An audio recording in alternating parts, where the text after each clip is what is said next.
this was an image just here very recently published on the benefits of fasting.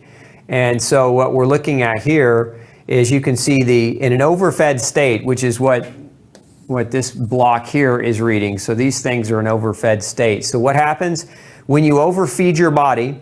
It increases bad bacteria. So that's what pathogenic bacteria means. It increases the types of pathogenic bacteria. And by so doing, it increases a lot of their toxins.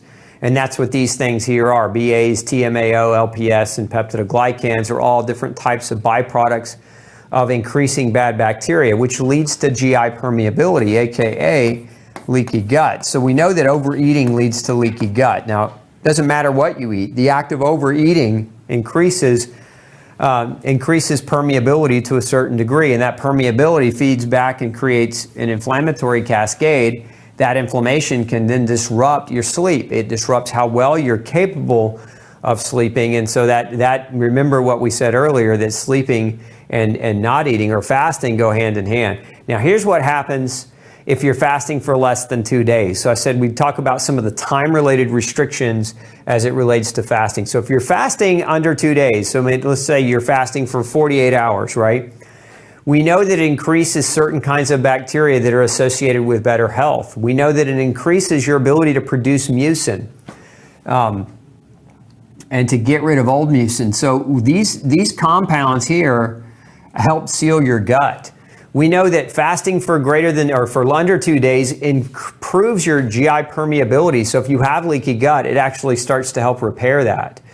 We know that it helps with the modulation of your inflammation. We know that it improves your sleep cycling. So there's a lot of benefits again here with just under 2 days of fasting. And if you take it beyond 2 days, okay, then what happens next is we get improvement in morphological changes. Predominantly, this is in your gut. Remember, these are fasting changes that occur in your gut. So if we're trying to improve your gut function, we get increased morphological changes, increase in goblet cells and villi length. So again, if you're diagnosed with celiac disease and you're trying to improve your villi, then fasting might be a really great strategy to implement. If you're trying to increase your goblet cells, what's a goblet cell, by the way? You see this little cell right here.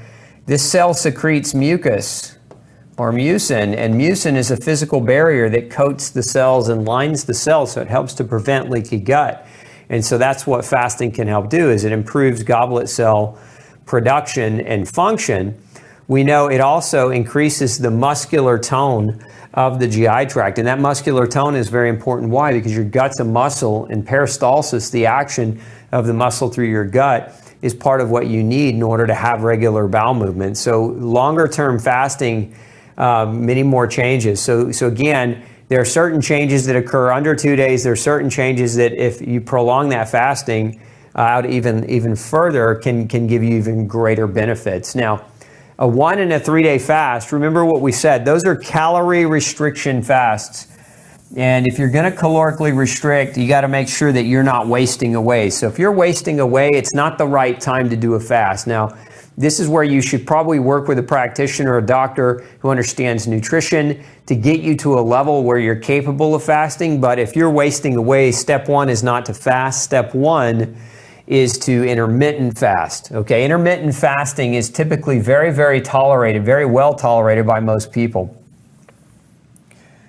Okay, last research diagram we'll pull up here is, again, this is a diagram on the possible role of gut microbiota and the interplay between diet restriction, gut barrier function, health benefits, and non-communicable diseases. So what you've got here is dietary restriction in the term of meal frequency as well as meal size.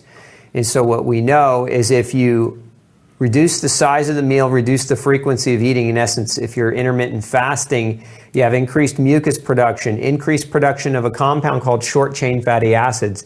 Now, short-chain fatty acids are the fuel substrate for your colon cells. It's what your colon cells use to make energy, to make new cells. So it's very important that we have adequate quantities of these.